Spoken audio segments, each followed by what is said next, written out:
Episode 6-এ আমরা দেখি Zain তার ডরমিটরিতে ফিরছিল। তখনই ব্লাডি নাইট শুরু হয়ে যায়। চারিদিকে সবাই একজন অন্যজনকে আক্রমণ করতে থাকে। কিছু ছেলেরা জেইনের পিছু নেয়। জেইন কোনোভাবে নিজের প্রাণ বাঁচিয়ে ডরমিটরির ভিতরে ঢুকে। সে অনেক বেশি উত্তেজিত ছিল। আমরা দেখি ম্যাট তাকে ধরে শান্ত করে।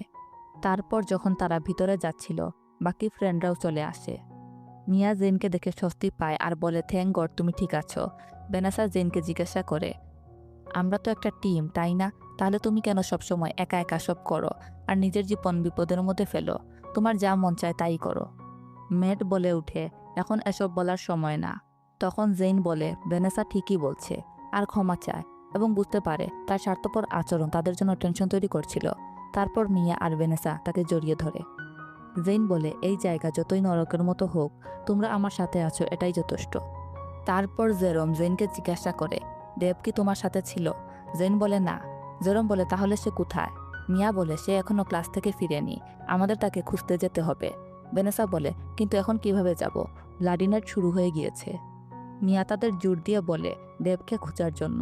তখন মেট বলে, দেব বাইরে একা সারভাইভ করতে পারবে না, বাইরের পরিবেশ অনেক বিপজ্জনক। মেট আর জেরম ঠিক করে তারা দেবকে খুঁজতে বাইরে যাবে। কিন্তু জেইন তাদের আটকায় আর বলে, তোমরাই তো বলেছিলে এখন বাইরের পরিবেশ অনেক বেশি বিপজ্জনক। তোমরা দুইজন যদি বাইরে যাও আর তোমাদের কোনো কিছু হয়, তাহলে পরিস্থিতি সবার জন্য আরও কঠিন হয়ে উঠবে। ভ্যানেসাও বলে, তোমাদের দুজনকে নিয়ে টেনশন করতে হবে। আমরা ওয়েট করি যতক্ষণ পর্যন্ত না দেব নিজে থেকেই ফিরে আসে। রাতে মিয়া আর জেইন দুশ্চিন্তায় জেগে থাকে। জেইন ভাবতে থাকে, দেব কোথায় গেল? আর তার জন্য এইভাবে ওয়েট করা কি রাইট ডিসিশন? সে কি জীবিত আছে? যদি সে ব্ল্যাকবার্ড গ্যাংয়ের সামনে পড়ে যায় তাহলে কি? এখন আমি বুঝতে পারছি ফ্রেন্ডরা কেমন ফিল করতো যখন আমি তাদের না বলে চলে যেতাম। ঠিক তখনই বাইরে থেকে চিৎকারের শব্দ শোনা যায়। জেন বুঝতে পারে বাঁচতে হলে এসব আওয়াজ ইগনোর করে সকাল পর্যন্ত অপেক্ষা করতে হবে। তারপর সে কিচেনে যায়। তখনই খেয়াল করে কেউ একজন তাদের দরজার দিকে আসছে। সে ভয় পেয়ে যায়, কিন্তু পরে দেখে সেটা দেব। জেন জিজ্ঞাসা করে, তুমি এতক্ষণ কোথায় ছিলে? সে কিছুটা আহত ছিল। কিছুক্ষণ পর তাদের বাকি ফ্রেন্ডরাও চলে আসে। দেব এক্সপ্লেন করে, ক্লাসের পর সে একটু ফ্রেশ এয়ার নিতে বাইরে গিয়েছিল, কিন্তু তখনই ব্লাডি নাইট শুরু হয়। এতক্ষণ সে লুকিয়েছিল আর পরিস্থিতি শান্ত হওয়ার জন্য অপেক্ষা করছিল। জেন অবাক হয়ে বলে, তুমি ব্লাডি নাইট শুরু হওয়ার ঠিক আগেই ফ্রেশ এয়ার নিতে বাইরে গিয়েছিলে।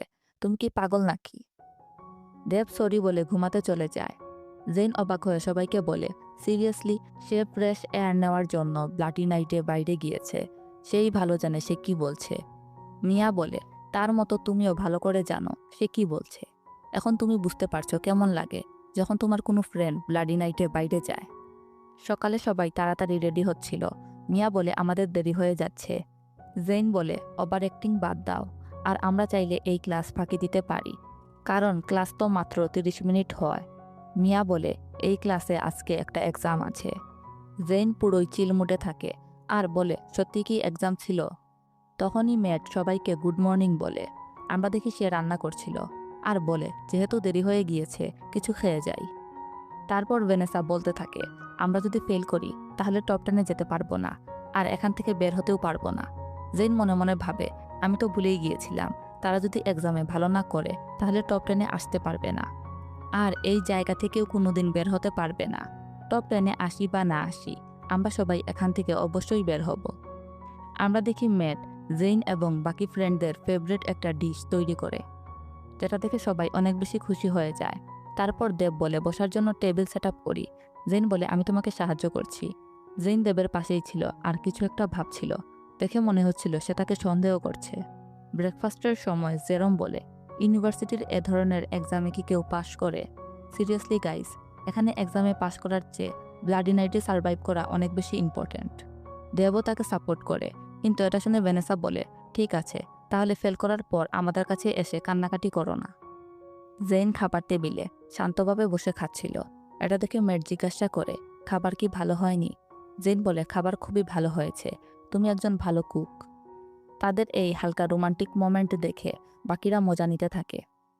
তারপর আমরা ইউনিভার্সিটিকে দেখি, যেখানে চারপাশে শুধু রক্ত ছড়িয়েছিল। বেশ কয়েকজন সেগুলো ক্লিন করছিল। সবাই ভার্সিটিতে গেলে মিস্টার আলভারেজ জেইনকে ডাকতেন। ম্যাট তার সঙ্গে যেতে চায়, কিন্তু জেইন বলে, তেমন কিছুই না, এটা শুধু এসএসডির সেক্রেটারির ডিউটি। স্যার তাকে জিজ্ঞাসা করেন, আজকে কেন অ্যাবসেন্ট ছিলে? জেন বলে, আমরা কি এই এক্সাম রিটেক দিতে পারি? স্যার বলেন, তোমার এক্সাম রিটেক দেওয়ার কোনো দরকার নেই।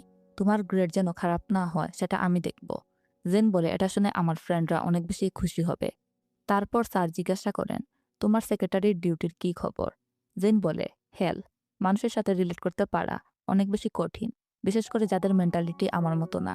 কিন্তু আপনি কেন জানতে চাইছেন? স্যার বলে, গ্রেড সম্পর্কে চিন্তা করো না, কিন্তু মনে রেখো বিনিময়ে তোমাকে আমার জন্য কী করতে হবে। তখন জেন বলে, আমি এখনো হিডেন ল্যাবরেটরি সম্পর্কে কিছুই জানতে পারিনি। আপনি কি শিওর এখানে এমন কিছু আছে? এসএসসির কোনো মেম্বারও এ সম্পর্কে কিছুই বলেনি। স্যার বলেন, তারা কেউ কিছুই বলবে না। তুমি শুধু তোমার ডিউটি ঠিকভাবে করো এবং সবার উপর নজর রাখো। জেন বলে, যদি আমি ধরা পড়ে যাই, আমি এখনই মরতে চাই না। আমি শুধু আমার বন্ধুদের সাথে এখান থেকে বের হতে চাই। তখন স্যার বলেন, তোমাকে খুবই সতর্ক থাকতে হবে জেইন, কারণ সবার নিরাপত্তা এখন তোমার হাতে। তারপর একটি ওয়ার্নিং দিয়ে বলেন, একটা বড় ঝড় আসছে, তোমাকে শয়তান হতে হবে এবং সাবধানে এসএসডির সঙ্গে মিশে যেতে হবে। রাতে জেইন নিজের রুমে বসে হাতের দাগগুলো দেখে ভাবতে থাকে, আমাকে কি সত্যি শয়তান হতে হবে? ন্যায্যভাবে লড়াই করতে হলে আমাকে কি তাদের চেয়েও বেশি বিপজ্জনক হয়ে উঠতে হবে? তারপর সকালে কিছু স্টুডেন্ট যারা ব্লাডি নাইটের শিকার হয়েছিল, তারা জেনকে বলে, আমরা ভেবেছিলাম তুমি নেক্সট সামান্তা হবে, কিন্তু তুমি তার মতো কোনো কিছুই করতে পারোনি। তুমিও বাকিদের মতো এক শয়তান। জেন কিছুই বুঝতে পারে না এবং সেখান থেকে চলে যায়। পরের সিনে আমরা ম্যাডাম ভায়োলেট এবং ফ্রান্সিসকোকে দেখি, যারা এসে সিঁড়ির উপরে দাঁড়ায়। অপোজিটে সব স্টুডেন্ট একত্রিত অবস্থায় ছিল। সুপ্রিমো তাদের গুড মর্নিং জানায়। ফ্রান্সিসকো জেনকে উদ্দেশ্য করে বলে, তুমি কি আমাদের গুড মর্নিং বলবে না? তখন জেন কোনোভাবে তাদেরকে গুড মর্নিং বলে। তার এভাবে বলা দেখে ভায়োলেন্ট সামান্তা বলে উঠে। সুপ্রিমো ম্যাডামকে থামিয়ে দিয়ে বলে, শুরু করা যাক। তারা আরও কিছু সিঁড়ি উপরে উঠে বলে, আজ আমরা এখানে একত্রিত হয়েছি মৃত হেডমাস্টারের জন্য। সম্মানের সঙ্গে বলছি, আর মানতেও হবে, এত বছর পর আমরা অবশেষে তার ফুলিশ লিডারশিপ থেকে বের হতে পেরেছি। তখনই এক স্টুডেন্ট চিৎকার করে বলে, তিনি আত্মহত্যা করেননি, তোমরাই তাকে মেরে ফেলেছ। ভায়োলেন্ট তখন বলে, তুমি ঠিকই বলছো, আমরা তাকে মেরেছি, আর এবার তোমার পালা। এরপর এসএসডির 2 জন স্টুডেন্ট তাকে ধরে নিয়ে যায়। ঠিক তখনই ভ্যানেসা চিৎকার করে বলে, হেডমাস্টারকে তোমরা 2 জন মেরেছ, তাহলে শাস্তি কেন সে পাবে? শাস্তি তো তোমাদের পাওয়া উচিত। ভায়োলেন্ট হাসতে হাসতে ভ্যানেসাকেও মেরে ফেলার আদেশ দেয়। ঠিক তখনই জেন চিৎকার করে সবাইকে থামিয়ে দেয় এবং বলে, ভ্যানেসাকে কেউ হাত দিয়ে ধরবে না। ভ্যানেসা কাউন্সিল রুলসের প্রোটেকশনে আছে, তাকে আর একবার কেউ হাত দিলে তোমাদের খুব খারাপ পরিণতি হবে। ভায়োলেন্ট জেনকে বলে, তুমি আমার ধৈর্যের পরীক্ষা নিচ্ছ, এই রুলিং বন্ধ করো। জেইন বলে, আমি তো কিছু ভুল বলিনি, আর এখানে কাউকে শাস্তি দেওয়ার অধিকার শুধু সুপ্রিমোর আছে, আপনার না। আর আমি এসএসডির সেক্রেটারি, আপনার সিদ্ধান্তে আপত্তি তোলার পুরো অধিকার আমার আছে। ভায়োলেন্ট সুপ্রিমোকে বলে জেইনকে কন্ট্রোল করে শাস্তি দিতে, কিন্তু সুপ্রিমো হাততালি দিতে দিতে বলে, ও একদম ঠিক বলছে, এর জন্য শাস্তি নয়, বরং সে অ্যাওয়ার্ড পাওয়ার যোগ্য। কারণ আমার সব সেক্রেটারির মধ্যে শুধু জেইনই জানে যে এই ইউনিভার্সিটিতে শাস্তি দেওয়ার অধিকার শুধু আমারই আছে। আমি কি ভুল বলছি? ফ্রান্সিসকো বলে, না। তারপর তারা একটি ইভেন্টের ঘোষণা দেয়, যা 1 সপ্তাহ চলবে, যার নাম ব্লাডি উইক, যেখানে যে কেউ যে কাউকে যে কোনো সময় মেরে ফেলতে পারবে। ভায়োলেন্ট বলে, মনে হচ্ছে এখন হেল ইউনিভার্সিটির অর্ধেক স্টুডেন্ট শেষ হয়ে যাবে। এসব শুনে অনেক স্টুডেন্টের মধ্যে ভয় ঢুকে যায়। রাতে মিয়া ভ্যানেসাকে জিজ্ঞাসা করে, তোমার কেমন লাগছে? ভ্যানেসা বলে, ভয় লাগছে, আবার ভালোও লাগছে। আমি তো আমার পুরো রাগটা দেখাইনি। তখন জেইন বলে, তোমার এমনটা করার কি দরকার ছিল? তুমি কি আমার মতো অ্যাডমিনের টার্গেট হতে চাও? ভ্যানেসা বলে, এতে খারাপ কি? অন্তত আমরা 2 জন একসাথে তো আছি। তখন জেরোম লাইন মেরে বলে, তুমি খুবই সাহসী, আর তাই তোমার প্রতি আমার ভালোবাসা আরও বেড়ে গেছে। ভ্যানেসা অবাক হয়ে যায়, আর বাকিরা হাসতে শুরু করে। ভ্যানেসা আবার বলে, তোমরা মজা করছো, অথচ আমি প্রায় মারাই যাচ্ছিলাম। ভাগ্যিস ম্যাডাম সেক্রেটারি সেখানে ছিল আমাকে বাঁচানোর জন্য। এরপর দেব জেনকে জিজ্ঞাসা করে, তুমি রুলস সম্পর্কে কিভাবে জানলে? জেন উত্তর দেয়, আমি এসএসডির লতে পড়েছি, যে কেউ রুলস ভাঙলে তাকে শাস্তি দেওয়ার ক্ষমতা শুধু সুপ্রিমোরই আছে, হেডমাস্টাররাও কিছু করতে পারবে না।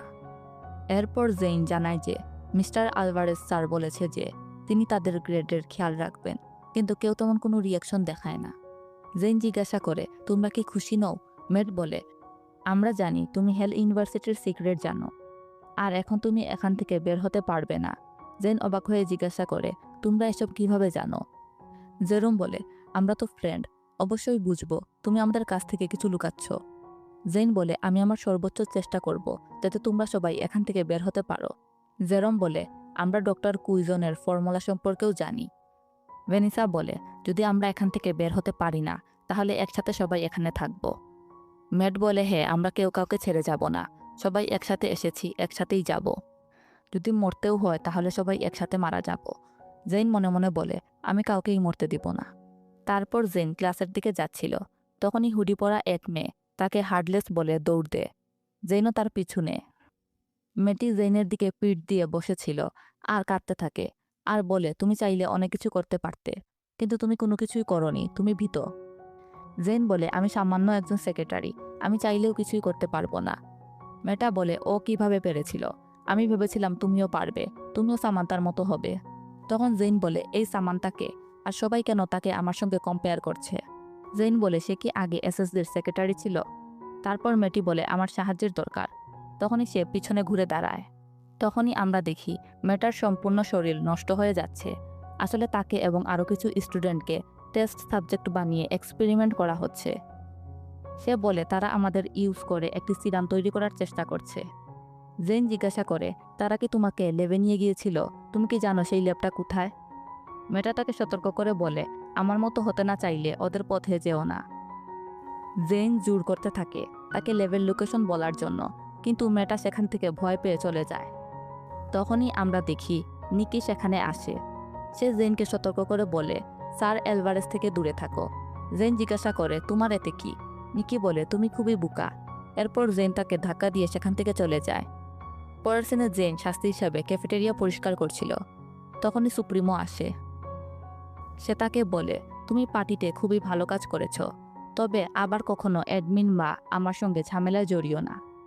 তাকে দেখে মনে হচ্ছিল সে সুপ্রিমোকে সম্পূর্ণরূপে ইগনোর করছিল। সুপ্রিমো বারবার জিজ্ঞাসা করতে থাকে, তোমার কি হয়েছে? জেন বিরক্ত হয়ে বলে, আমার কিছুই হয়নি, আমি শুধু ক্লান্ত, আমাকে একটু একা থাকতে দাও যাতে আমি কাজ শেষ করি এবং একটু বিশ্রাম নিতে পারি। ঠিক তখনই সুপ্রিমো তাকে হেল্প করতে চায়। তখন তাদের মধ্যে একটু মোমেন্ট ক্রিয়েট হয়। জেন বলে, আমি নিজেই করে নেব। তখন সুপ্রিমো জেনের হাত ধরে। জেন অজুহাত দেখিয়ে দূরে সরে গিয়ে মনে মনে ভাবে, সুপ্রিমো এত অদ্ভুত আচরণ কেন করছে, অথচ এই পানিশমেন্টটা সে নিজেই দিয়েছে। জেন আবার কাজে লেগে যায় আর বলে, তুমি কিছুই স্পর্শ করো না, না হলে সবাই বলবে আমি সুপ্রিমোকে সম্মান করি না। সুপ্রিমো জিজ্ঞাসা করে, তুমি কি সবসময় ভাবো মানুষ তোমার সম্পর্কে কি ভাববে বা কি বলবে? জেন উত্তর দেয়, আমি শুধু কোনো ঝামেলা চাই না। সুপ্রিমো বলে, তোমার কোনো সমস্যা হবে না, শুধু সামনে থেকে একটু সাবধান থাকবে। জেন কোনো উত্তর দেয় না। তখন সুপ্রিমো একটু সিরিয়াস হয়ে বলে, এটা এসএসডির প্রেসিডেন্টের আদেশ, আমি কোনো কিছু বললে তোমাকে উত্তর দিতেই হবে। আর জেন, তুমি হয়তো বা আমার দুর্বলতা হয়ে উঠতে পারো। এরপর সুপ্রিমো জেনকে একটি গিফট বক্স দেয়। জেন তাকে থ্যাংক ইউ জানায়, তারপর বলে, আমাকে এখন ফিরে যেতে হবে, তোমাকেও ব্লাডি নাইটের আগে এসএসডির অফিসে ফিরে যাওয়া উচিত। সুপ্রিমো জিজ্ঞাসা করে, এর মানে কি, তুমি আমার জন্য চিন্তা করছো? জেন বলে, এমন কিছুই না, তুমি যদি মরে যাও তাতে আমার কোনো কিছুই যায় আসে না। সুপ্রিমো হেসে বলে, চিন্তা করো না, আমি নিজের খেয়াল রাখতে পারি, আর তোমার জন্য আমার এখনো অনেক কিছু করার আছে। পরে জেন তার ডোর্মে ফিরে আসে, যেখানে সবাই খেতে বসেছিল। মিয়া জিজ্ঞাসা করে, আজ তোমার শাস্তি এত তাড়াতাড়ি শেষ হয়ে গেল? জেন বলে, আমাকে কেউ একজন হেল্প করেছে, তাই। তারা নাম জানতে চাইলে সে সুপ্রিমোর নাম বলে। ভেনিসা মজা করে জিজ্ঞাসা করে, তুমি কি তার উপর ক্রাশ খেয়েছো নাকি? জেন বলে, কি আজেবাজে কথা বলছো, আমরা তো বন্ধুও না, লাভার তো অনেক দূরের কথা। এসব শুনে ম্যাট অনেকটা জালাস ফিল করে আর রেগে যায়। সে বলে, আমি পানি আনতে যাচ্ছি। তার এরকম রিয়েকশন দেখে জেন ভাববে তার কি হয়েছে। তখন বাকিরা বলে, সে জালাস ফিল করছে। তারপর ম্যাট তাদের জানায় যে সে তাদের জন্য কিছু হাতিয়ার রেডি করে রেখেছে, নিজেদেরকে বাঁচানোর জন্য। অস্ত্রগুলো দেখে জেন বলে, এগুলো তো সব ভুল, আমরা খুনি নই। কিন্তু বাকিরা বলে, আজ রাত থেকে পুরো এক সপ্তাহ নিজেদের বাঁচাতে এগুলো ব্যবহার করতেই হবে। মিয়া বলে, আমাদের এই ব্লাডি উইক সার্ভাইভ করতেই হবে, তবেই আমরা এখান থেকে বের হতে পারবো। তবু জেনের কাছে সবকিছু ভুল মনে হচ্ছিল। তারপর সকালে দুইজন মেয়ে ঝগড়া করছিল। জেন তাদের থামানোর চেষ্টা করে, কিন্তু বাকিরা জেনকে আটকায়। মেট তাকে থামিয়ে বলে, তুমি চাইলেই সবাইকে বাঁচাতে পারবে না। জেইন কোনো কিছুই করতে পারে না। সেখানে একটি মেয়ে মারা যায়। জেইন রাগ করে সেখান থেকে চলে যায়। তার ফ্রেন্ডরাও তার পিছু পিছু যায়। রাতে জেইন সুপ্রিমোর সেই গিফট বাক্সটি খুলে, যার ভিতরে একটি ছুরি ছিল। অন্যদিকে সবাই একে অপরকে মারতে শুরু করে। এসব দেখে জেইন ভয় পেয়ে যায়, কারণ সে বুঝতে পারছিল না তার কি করা উচিত। আর এর সাথেই এই এপিসোড এখানে শেষ হয়ে যায়।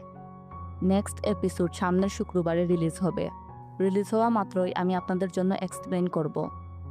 আর নেক্সট এপিসোডের প্রি রিভিউ হিসাবে আমরা দেখি সেই হুডি পরা মেয়ে জেনকে নিয়ে কোনো এক জায়গায় যাচ্ছিল, হয়তোবা সেই ল্যাবে নিয়ে যেতে পারে। অন্যদিকে ম্যাট এবং তার বাকি ফ্রেন্ডরা জেইনের বার্থডে সেলিব্রেট করে। তখনই দেখি ম্যাট জেইনকে কিস করে। জেইন সুপ্রিমোর অফিসে ছিল আর অনেক বেশি স্মাইল করছিল। বিনা কারণে এরকম স্মাইল করতে দেখে সুপ্রিমো তাকে জিজ্ঞাসা করে কেন স্মাইল করছে। সে কোনো একটা পাত্তা দেয় না। অন্যদিকে আমরা দেখি সুপ্রিমো জেইনকে জালাস ফিল করানোর জন্য একজন মেয়ে সেক্রেটারি রাখে, যে তার কাছে ফাইল নিয়ে আসে আর বলে সব রিপোর্ট রেডি। তখন সুপ্রিমো জেইনকে বলে, তুমি ম্যাটের কাছে যাও, ম্যাট তোমার জন্য ওয়েট করছে। এ থেকে বোঝা যাচ্ছে সামনের এপিসোডগুলো আরও বেশি ইন্টারেস্টিং হতে চলছে। আজকের জন্য এতটুকুই। দেখা হবে নেক্সট এপিসোডে। ততক্ষণ ভালো থাকুন, সুস্থ থাকুন। আল্লাহ হাফিজ।